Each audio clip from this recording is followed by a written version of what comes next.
አንቶኒ ፕሮግራማችን ተከታታዮች ይህ የመዳን ቀን በሚል ስያሜ የሚቀርብላችሁ ሳምንታዊ ፕሮግራማችን ነው እንደምሰምታችኋል ዛሬ ደግሞ ከምስክርነት ፕሮግራማችን አንድ እንግዳ ይዘን ቀርበናል ፓስተር ገመዶ በየነ ከኛ ጋር ይገኛል እንኳን ደህና መጣልን እንኳን በሰላም ቆያችሁ ፕሮግራማችንን እንጀምራለን እስከ መጨረሻው እንድትከታተሉ እየጋበዝኩኝ ባጭር ጸሎት እንጀምራለን ጌታ ቅዱስ እግዚአብሔር ሆይ በጌታ በኢየሱስ ክርስቶስ ስም እናመሰግናለን የዘላለም ጌታ አባት ሆይ በኢየሱስ ክርስቶስ ስም አንተ እርዳን በእኛ ላይ ተገለጥ የዘላለም ጌታ የሚረዳ እጂ ወደኛ ይምጣ እግዚአብሔር ሆይ እርዳን የእግዚአብሔር ቃል ሲናገር ዘፍጥረት ምዕራፍ 47 ቁጥር 27 ላይ እግዚአብሔር እስራኤል በግብጽ ምድር በጌሴም አገር ተቀመጠ ገዟትም ረቡ እጅግም በዙ ተብሎ በቃሉ እንደተጻፈ በጌታ በኢየሱስ ክርስቶስ ስም አንተ ጌታ አባት ሆይ እንድታስገዘልን እግዚአብሔር የማይገዛን ሁሉ እንድታስገዘልን የዘላለም ጌታ ቅዱስ አባት ደግሞ እንድንረባ በሁሉ ነገር እግዚአብሔር እስራኤልን ያረባ እግዚአብሔር ሆይ እኛንን ደግሞ እንድታረባን በኢየሱስ ክርስቶስ ስም እንጸልያለሁ የዘላለም ጌታ ቅዱስ እግዚአብሔር ደግሞ እንድታበዛን በኢየሱስ ክርስቶስ ስም እንጸልያለሁ በላችን ላይ ተገለጥ የዘላለም ጌታ ቅዱስ እግዚአብሔር በነገር ሁሉ አንተ ከፍ በል በመድር ሁሉ የዘላለም ጌታ አባቱ ያንተ ስም ከፍ ብሎ ይታይ የሰይጣን ኃይል ሁሉ ይመታ የዘላለም ጌታ ቅዱስ አባት ሆይ ከሰሜን ከደቡብ ከምስራቅ ከምዕራብ ማንኛም የሟርት የድግምት የአስማት የጠንቆላ መንፈስ ሁሉ በኢየሱስ ክርስቶስ ስም የተመታ ይሁን እግዚአብሔር ሆይ እርዳን የዘላለም ጌታ አባቱ በዓለም ዙሪያ ያለችውን ቤተክርስቲያንን በሙሉ የዘላለም ጌታው እንድትባረክ በውስጧ ያሉ አገልጋዮች እንዲባረኩ በኢየሱስ ስም እንድትረዳቸው እንጸልያለን በነገር ሁሉ ተባረክ በኢየሱስ ስም አሜን አሜን ጌታ ይባርክ እንደማጀ ወደ ውይይታችን ስንገባ እስቲ እንግዲህ ማንነትህን ስምና ከየት እንደመጣ መታገለክልበትን እና እንደዚሁ ደግሞ የትዳር ህይወትን እስቲ ግለጽልን ስሜ ፓስተር ገመዶ በየነ ይባላል የሚያገለግለው ቤተክርስቲያን የረዲት አለት የዓለም አቀፍ አማኞች ቤተክርስቲያን ይባላል የት ማለት አዲስ አበባ ውስጥ ነው አዲስ አበባ ውስጥ እዚህ ሳሪስ ቀይ መስቀል አጠገብ እዛ ነው ቸርች ያለ እስቲ ወደ የልጅነት ህይወትህና የተወልደህ እንዳደግ እና የወላጆችና አብረህ ወንድሞች ሲልጻነትና የልጅነት ጊዜህን እስቲ ንገረን እኔ የተወለድኩት 1975 ዓመተ ምህረት ከአርሲ ነገሌ አልፈ ኩየራ ምትባል ገበሬ ማህበር አጉገታ ቁንኒ ገበሬ ማህበር በሚባል ውስጥ ነው የተወለድኩት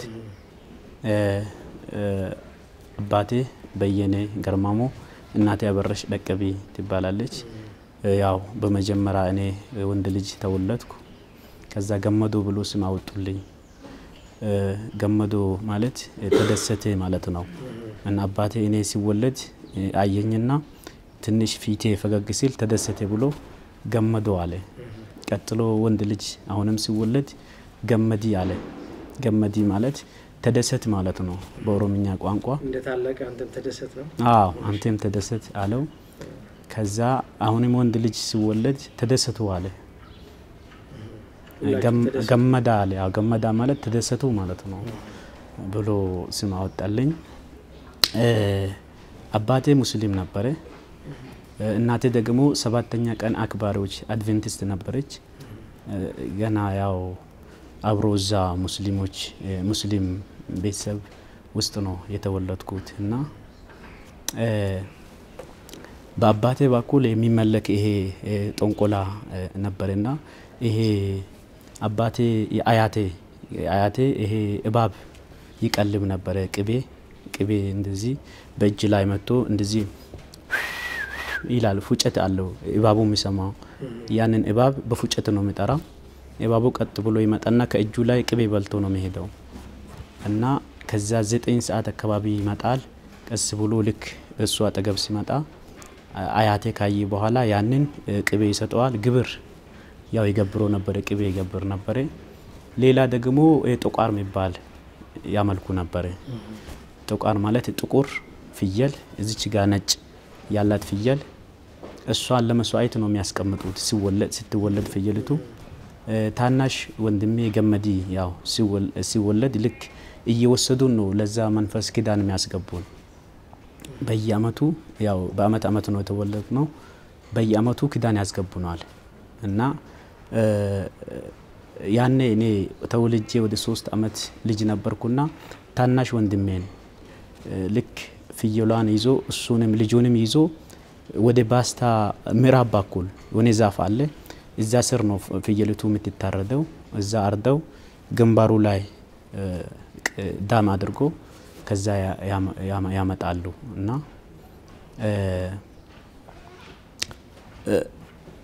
መንፈሱ የሚሰራ ይሄ ቀንና ጨለማና ጨረቃ ሲሆን ብርሃን ይሆናል እና ጨለማና ብርሃን የሚፈራረቅበት ጊዜ በዛ ወራት በጨለማ ጊዜ ነው የሚሰራ መንፈሱና በዛን ጊዜ ወስዶ ኪዳን ያስገቡን ነበርና ምንም እንኳን ለኔ ገመዶ ብሎ ስም ቢያውጡልኝም እንኳን ከቅድመ አያቴ የነበረው ያ መንፈስ የኔ እንዳሚፈልግ ነበር እኔ ሊገለኝ ይፈልገኝ ነበር ልክ ያባቴ ወንድም ሁሴን የሚባል አንድ አባቴ ወንድም አለ የሱ ልጅ ደግሞ ፋጡማ ትባላለች እናቴ ለሷ ሰተኝ ገበያ ሄዳ ነበረች ልክ ቀትር 7 ሰዓት አካባቢ ላይ ነው መንፈሱ ከጃርባው ላይ እኔን ወረወረኝና ወደኩ ሲወርቅ ግራ ተመታ ግራ ሲመታ ያው እነሱ ወፍራም ልጅ ስለነበርኩ አላወቁትም ከዛ በኋላ ቀስ በቀስ ያው እያወቁ መጡ ቀስ ሲያደኩ 3-4 አመት ልጅ በሆንኩ ጊዜ ትንሽ እያወቁ መጡ እግዚአብሔር የዛሬን ቀን ስላየ እግዚአብሔር ከሞት አተረፈኝ አልሞትኩምና ሌላ ጊዜ ደግሞ ያው ከብት ይጠብቅ ነበርኩና 9 ወደ 8 ሰዓት አካባቢ ላይ ልክ ዛፍ ስር እንደዚህ ቁጭ ብዬ እያለሁ ልክ ሰው መስሎ ነው የመጣ እንደዚህ ሰው የሚመስል መጣና ተነሳለኝ ከዛፉ ስር ና ተከተለኝ አለው እየተከተልኩ ወደ ወንዝ ወሰደኝ ልክ ወደ ወንዝ ሲሄድ ወንዙ ትልቅ ጥልቀት አለው በጣም ከብቶች ራሱ ወደዛ ወንዝ ይገባሉ ብሎ ይጠበቅ ነበር ከብት እና ወሰደኝና ዘለ ግባ አለኝ ልክ ፈርቼ ሲቆም ከኋላ ወረወረኝና ልክ ገባው ወንዙ ውስጥ ገባው ወንዙ ልክ ከላይ እየወሰደኝ ወደ ታች 1 ኪሎ ሜትር ያህል ወሰደኝ ወንዙ ከዛ ከታች በኩል አንድ ትሂት ውሃ ስትቀዳ ነበረች እሷ እግር ስራ መጣኝ ወንዙ እሷ እግር ስራ መጣኝ ከዛ ጮች እሷ ቆማ ስትጮይ ሌላ ሰው ደግሞ እዛ ዳገቱ ላይ ከብት የሚጠብቅ ሰው ነበርና ሮጦ ማዋኛት ይችላል ገብቶ አወጣኝ ሲያወጣኝ ሆዴ በዋታ ናፍቶ ነበር ለሞት እንደዚህ ሲወራንጭ ነበርኩ ከዛ ወደ ታች አዘግዝቆኝ ነው እንደዚህ ውሃ ካፌ ውስጥ አወጣ ተሸክሞኝ ወደ ቤት ወሰዱኝ ያው ጌታ የዛሬን ቀን እግዚአብሔር ስላየ አልሞቱም ከሞት እግዚአብሔር አተረፈኝ ሌላ ጊዜ ደግሞ ቀትር ላይ ነው ሁሉ ጊዜ መንፈሱን የሚፈልገኝ 7 ሰዓት ወይም 8 ሰዓት አካባቢ ላይ መንፈሱን ሊገለኝ ይፈልግ ነበርና አንድ ጊዜ ደግሞ ልክ ተነሳለኝ እንደዚህ መጥቶ ልክ መጣና ተነስ ገመዱ ብሎ ልክ ሰው ይመስላል እንደዚህ አያለው ልክ አንተን አሁን እንደዚህ እንደሚያይ እንደዚህ አያለውና ና አለኝ ሲነሳው ጥቁር አህያ ፈልጌ ጥቁር አህያ ላይ ወጣ አለኝ ፈልጌ ጥቁር አህያ ላይ ወጣው አህያ ወደ ላይ ወረወረኝና በግንባር እንደዚህ ሲወርቅ ይሄ እጄ ተሰብሮ እዚህ ላይ ታጠፈ እና ያው እግዚአብሔር በኔ ላይ አላማ ስላለው ያው ይጮህ ነበርኩ አፈር ላይ እንደዚህ እየታንከባለልኩ ይጮህ ነበርኩና ተሸክሞኝ ወደ ቤት ወሰዱኝ ያው ህፃን ልጅ ስለነበርኩ 12 አመት እንደዚህ አመት ልጅ ነኝ ታሽቼ ዳንኩት ያው እጃውን ንጹህ ነው ያ መንፈስ ሊገለኝ ይፈልገኝ ነበርና እግዚአብሔር ያው መልካም ነው ያ መንፈስ እኔን ይፈልገኝ ነበር ያው እግዚአብሔር ባረክ ያው ከሞት አተረፈኝ እግዚአብሔር እና እስቲ በወጣትነትስ ወደ ትምህርት ቤት ሄድከው ነበር ከዚህ በኋላ ያለው አው ትምህርት ቤት ቁቤ ተማሪ ነበርኩኝ ያ በኦሮምኛ ቁቤ ተማሪ ነበርኩኝና ቁቤ እየተማርኩ ያለው በዛ መሃል ላይ ያው ኦሮምኛ ቋንቋ እና ኦሮምኛ ቋንቋ ቁቤ ተማሪ ነበርኩኝ ያው እዛው እየተማርኩ እያለሁ 4ኛ ክፍል ላይ በዚህ መሃል ላይ አባቴ ያው ሙስሊም ነው ብያለሁ። እናቴ 7ኛ ቀን አክባሪ አድቬንቲስት ናት። አባቴን ወደ አድቬንቲስት አመጣች እናቴ። አባቴ አስተማሪ ነበረ። ያ ሙስሊም ቢሆንም እንኳን በሱ ቤተሰብ ውስጥ እንደዚህ መናፍስት የሚያመልኩ ቢኖሩም እንኳን እሱ አስተማሪ ነበረ። ብዙም እንትን አልነበረም እና አብሮ ያው ይኖሩ ነበረ። ያው ይጣላሉ ቤት ውስጥ ያው ሰላም የላቸውም። እንደዚህ በጣም ይጣሉ ነበረ። እሷ ደግሞ ያው መስጊድ አትሄድም እናቴ ሄዳ አታውቅም። ምንም እንኳን ወደ ሙስሊምም አልሆነችም። ያው እዛው ዝም ብለው አብሮ ይኖሩ ነበረ። ግን በቤታቸው ሰላም አልነበረም። ሁሌ ይጣላሉ። አባቴ በጣም ሲጣላ እኛ እንጮይ ነበር። በዛ መሃል ያው አብሮ ይኖሩ ነበረ እና በዛ መሃል ላይ ያው እናቴ አባቴን ወደ አድቬንቲስት ሃይማኖት አመጣችው። ወደ አድቬንቲስት ሃይማኖት ስታመጣ ቤት ውስጥ ያው እንደዚህ ጸሎት ተጀመረ። ያው ከሩቅ ቦታ ነው የሚመጡ። በጣም ሩቅ ነው። አካባቢ ሙስሊም ብቻ ነው። እነዚህ ቤተክርስቲያን ውስጥ መጥቶ ቤት ውስጥ ያስጸሉን ነበር። ከዛ ሰፈር ላይ ታወቀ። አካባቢው ላይ ታወቀ። ከታወቀ በኋላ እናንተ ብትሞቱ መቃብር ቦታ የላችሁም፣ ማን ነው የሚቀብራችሁ እያሉ ሰፈር ላይ ያወሩ ነበር። እና አባቴ ጫት ይቅም ነበር። ይሄ መጠጥ ጠጅ የሚባል እሱን ይጠጣ ነበር። በዛው ያው ወደ አድቬንቲስም ቢመጣው እንኳን ያው እሱን አላቆመም። እየጠጣ እንደዛው ቤት ውስጥ አብሮ ይኖሩ ነበርና እኔ በዛን ጊዜ ያው 4ኛ ክፍል ተማሪ ነበርኩኝ። በዚህ መሃል ላይ አንድ ልጅ ሞተ። መሃል ላይ የሁላችንም ታናሽ የሆነ ሕፃን ልጅ ታመመ፣ ሞተ። እሱ ሲሞት አባትና እናቴ ከሬሳው ጋር በጣም ተቸገሩ እና እነዚህ ሙስሊሞች መጡና ከዛ የሚቀብሩ ሰው ጠፋ። ማለት የክርስቲያን የሆነ ሰው በሙስሊም መቃብር ላይ አይቀበርም ነበርና ከዛ እንደምንም አድርገው ወደ መቃብር ወሰዱና ራቅ አድርጎ ከሙስሊም መቃብር ራቅ አድርጎ ሕፃኑን ቀበሩት። ከዛ በኋላ ተማከሩ እናትና አባቴ። አሁን ሰው ቢሞት እንደዚህ እንቸገራለን፣ ተመልሰን ወደ ሙስሊም መመለስ አለብን ብሎ ተማከሩ ሁለቱ። ቤት ውስጥ ከተማከሩ በኋላ ተስማሙ። ከዛ አንድ ሀጂ ከዲር የሚባል ሼኪ ሰፈራችን ላይ ነበርና እሱ ተጠራ። ሀጂ ማለት ወደ መካ አገር ሄዶ የመጣ ሰው ሀጂ ይባላልና እሱ ተጠራ። ጫት ተገዛ። ከዛ ሁሉ ነገር ሰንደል ኢጣን ተገዛለት። ሁላችንም ተሰበሰብን። ከዛ በኋላ ሁላችንም እንደዚህ ክብ ሰርተን ቁጭ አለና እሱ መሃል ላይ አለ ሼኪው። ከዛ ውሃ አምጡልኝ አለ። ውሃ አምጡልኝ ካለ በኋላ ከአባቴ ጀምሮ ሁላችሁም እጃችሁን ታጠቡ አለን። ሁላችንም እጃችን ታጠበን። ከዛሬ ቀን ጀምሮ እናንተ ክርስቲያን አትባሉ ሙስሊም ትባላላችሁ ብሎ ክዳን አስገባን። ማለት ሻዳ ይባላል በሙስሊም ንሳኛ እንደምንለው ሻዳ ይባላል። ሻዳ አስገባን። ከዛ በኋላ ያው በሙስሊም ውስጥ ገባንና በሙስሊም ህይወት በጣም ከዛ በኋላ እየጠነከረን መጣን። ከእንግዲህ ማጠንከር አለብን ብሎ ቤተሰቦቹ ስግደት ማድረግ ጀመረን። በዚህ መሃል ላይ ነው ከሳውዲ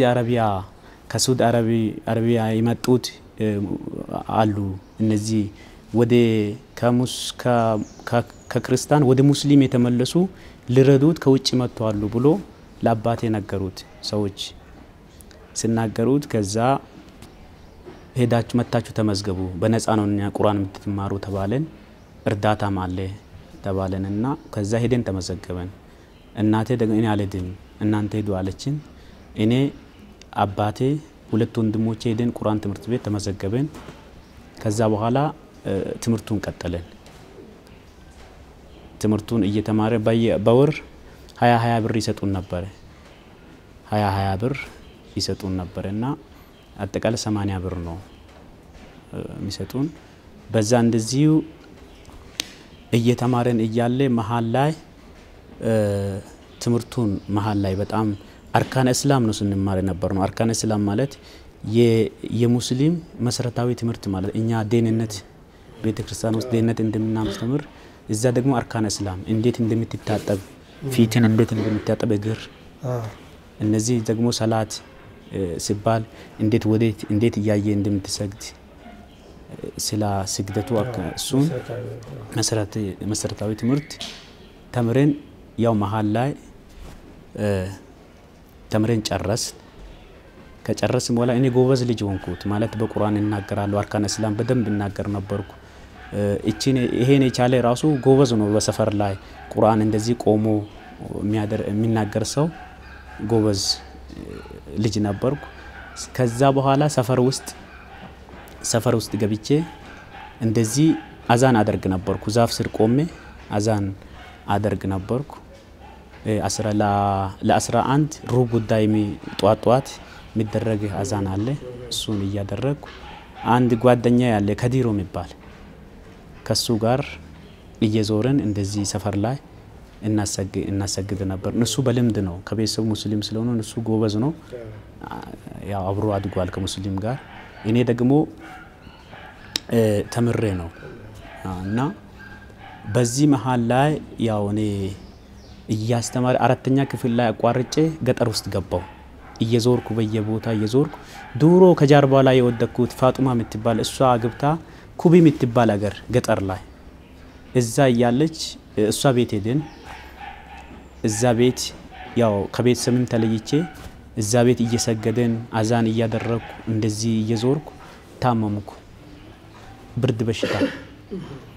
ብርድ ሳምባችሁን ነክቷል ተብለን በቃ ታመመን እኔ በጣም ቀጠንኩ በጣም ሰውነቴ ያለቀ በጣም ተጎሳቁዬ ነበርኩ እሱም ታመመ ሁለታችንም ወደ ኩየራ መለሱን ወደ ኩየራ ስንመለስ ሆስፒታል ወሰደኝ አባቴ እሱንም ደግሞ ቤተሰቦቹ ወደ ሆስፒታል ወሰዱት ሁለታችን አንድ በሽታ ነው ታመምነው ብርድ በሽታ ቲቢ ታማችኋል ተባለን ቲቢ በሽታ ትታከማላችሁ ተብለን ያው እዛ ታከመን እየታከመን እያለስ ያው 60 መርፌና 1 አመት መድኃኒት ነው የታዘዘልን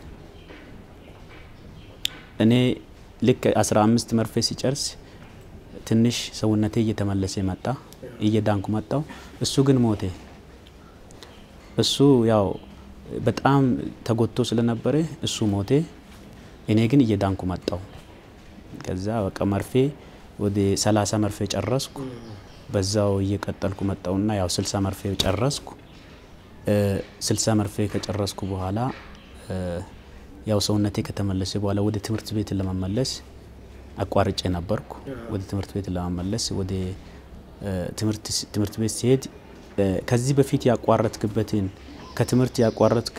ከሆስፒታሉ መረጃ አምጣ ተባልኩኝ ከትምህርት የቀረውበትን መረጃ ሊቀበል ወደ ሆስፒታል ሄድኩት ወደ ሆስፒታል ሲሄድ ሄጄ ሲጠይቃቸው ዶክተር በረከት አጥናፉ ይባላል ወደሱ ሂድ አሉኝ ዶክተር በረከት አጥናፉ ወደሱ ቢሮ ሄድኩ ሲስተር በር ላይ ነበረችና ምን ፈልጌ ነው አለችኝ ዶክተር በረከት ጋር ከሱ ወረቀት ሊያመጣ ነው መረጃውን ብዬ ወደሱ እሺ ግባ አለችኝ ገባው ዶክተር በረከት ያው እንደዚህ ያው ለብሶ ነጭ ነገር ለብሶ በቃ ቁጭ ብሏልና ተነስቶ ጨበጠኝ እየሳቀ ጨበጠኝና ስሜ ማን ነው አለኝ ስሜ ገመዶ በየኔ ባላለው አልኩት አንተ ክርስቲያን ነህ ወይስ ሙስሊም ነህ አለኝ ሙስሊም ነኝ አልኩት አሁን በስጋ ድነሃል በነፍስ ግን አልዳንክም ጌታን ተቀበል አለኝ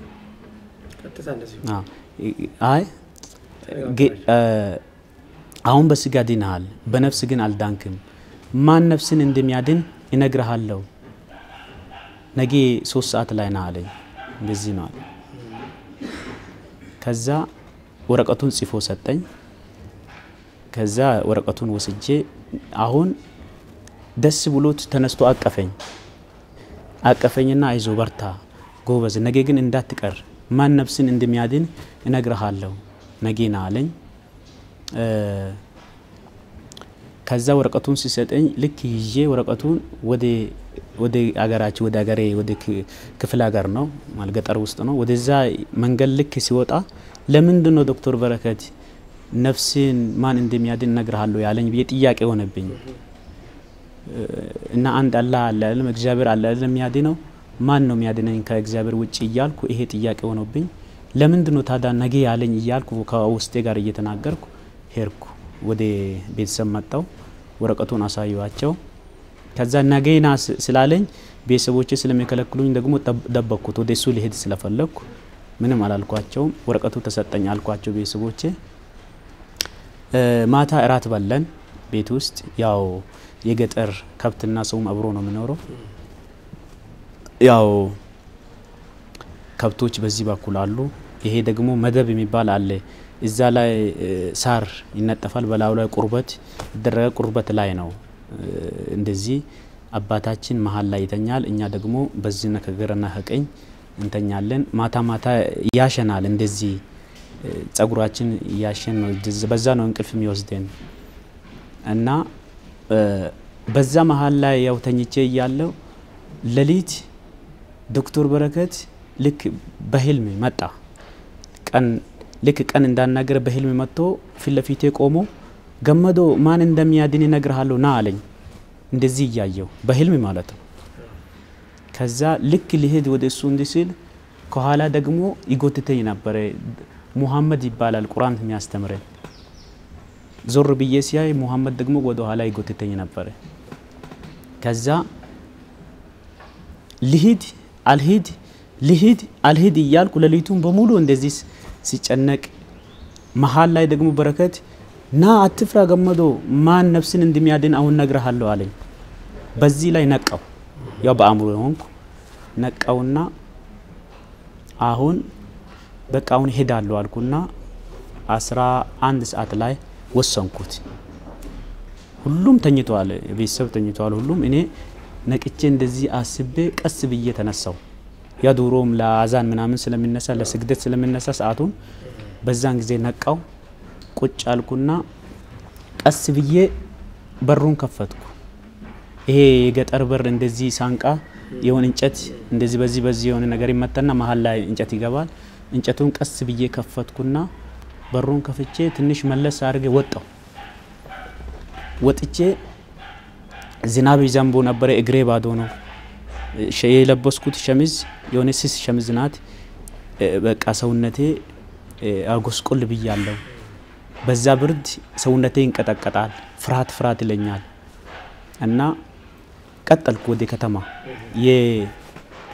የወደ 25 ኪሎ ሜትር ነው ርቀቱ ገጠር ከተማ ቀጠልኩ ልክ እየተጓዝኩ አሁን የት ነው ሜዶ ሆስፒታል ዶክተር በረከት ወዳለበት ሆስፒታል እየሄድኩ እያለው ትልቅ ወንዝ አለ ትንሽ ወንዝ ደግሞ ከታች እንደዚህ አቋርጣ ወደ ትልቁ ወንዝ የምትገባ ጡጡ ነው የምንለውኛ በኦሮምኛ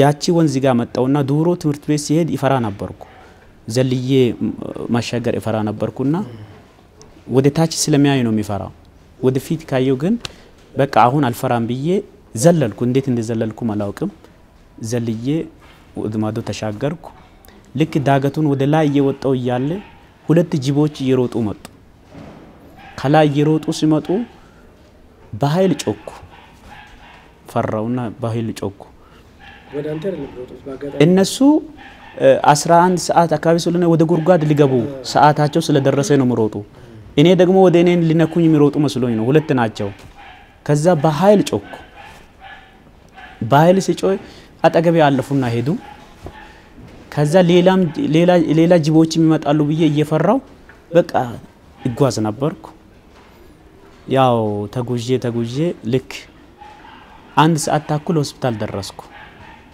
11 ሰዓት ተነስቼ ከገጠር ሳይነጋ ማለት ነው 1 ሰዓት ታኩል ደረስኩ ድንጋይ ላይ ቁጭ ብዬ ሰውነቴ ይንቀጠቀጣል ፍርሃት ይለኛል ከዛ እንደዚህ እየታንቀጠቀጥኩ ዝም ብዬ ዶክተር በረከትን ይጠብቅ ነበርኩ ከዛ 2 ሰዓት ታኩል ላይ መጣ ዶክተር በረከት ከ3 ዶክተሮች ጋር 3 ናቸው ይሄ ልብ የሚያዳምጡበትን እንትኑን አድርጓል ሁለቱ በዚህና በዚህ ጎን እሱ መሃል ላይ ሆኖ መጣ ሲመጣ ፊት ለፊታቸው እጄ ቆምኩ። ከዛ ልክ እነዚህ ምንድነው ብር ምን ፈልጎ ነው ብሎ ይስቃሉ ሁለቱ ያሉ። እሱን ደግሞ ስለሚያውቁት አውቆ ነው እንደዛ ምሉት። ለልጆች ይመሰክር ነበር እሱ እዛ ሆስፒታል ውስጥ መስክሮ ነው የሚያክመው። ሳይመሰክር ማንንም ሰው አያክምም። እሱም በዚህ ስለሚያውቁት አውቆ ነው የሚስቁት። ዶክተሮቹ ያውቁታል። ቶት ብሎ በአይናቸው ተቆጣና እኔን ይዞኝ ዞር አድርጎኝ አሁን ስራ ሊገባ ነው ጎበዝ በርታ አይዞ ምናምን ብሎኝ ከሰዓት በኋላ 7 ሰዓት አካባቢ ላይ ና ብሎኝ 50 ብር ሰጠኝ። ያቺን 50 ብር ይዤ ልክ ድንጋይ በፊት የሚቀመጥበት ድንጋይ ላይ ቁጭ ብዬ ሰውነቴን እንቀጠቀጣል። እንደዚህ አፌም ይንቀጠቀጣል። እንደዚህ ይዤ ቁጭ ብዬ ከዛ ልክ 5 ሰዓት ተኩል አካባቢ ነው ፊት ለፊቴ ላይ ሱቅ አለችና ወደዛ ሄጄ ሱቅ አጠገብ ሻይ ቤት አለች። እዛ ገብቼ አንድ ዳቦና አንድ ሻይ በአንድ ብር በልቼ እዛቹ ድንጋይ ላይ ሰዓት ውስጥ ከምደርስ ቁጭ አልኩ። 7 ሰዓት አካባቢ ላይ መጣው። ሲመጣ ደፋ ይባላል ነው አሜሪካ ነው ምኖረው። ከደፋ ጋር እንደዚህ ቆሞ ያወራሉ። ከዛ መጣ አለኝ። አዎ መጣው አልኩ። ራሴን እንደዚህ ሲያደርገን ደስ ይለኝ ነበር እና ጎበዝ ምናምን ብሎኝ አሁንና አለኝ። የት ነው የሚወስደኝ? ራሱ የሚያክምበት ቢሮ እዛ ወሰደኝ። ከሰዓት በኋላ የሚገቡ በሽተኞች እንደዚህ ተሰልፈዋሉ። ከዛ ቀስ ብለን በሽተኞችን አልፈን እርሱ ቢሮ ገባን። ቢሮ ገብተን ልክ አሁን አይን ጨፍን እንጸልይልሃለን አሉ። እኔ በዛን ጊዜ አላውቅም። ከዛ አያሳየኝ እንደዚህ አይን ጨፍን አለኝ።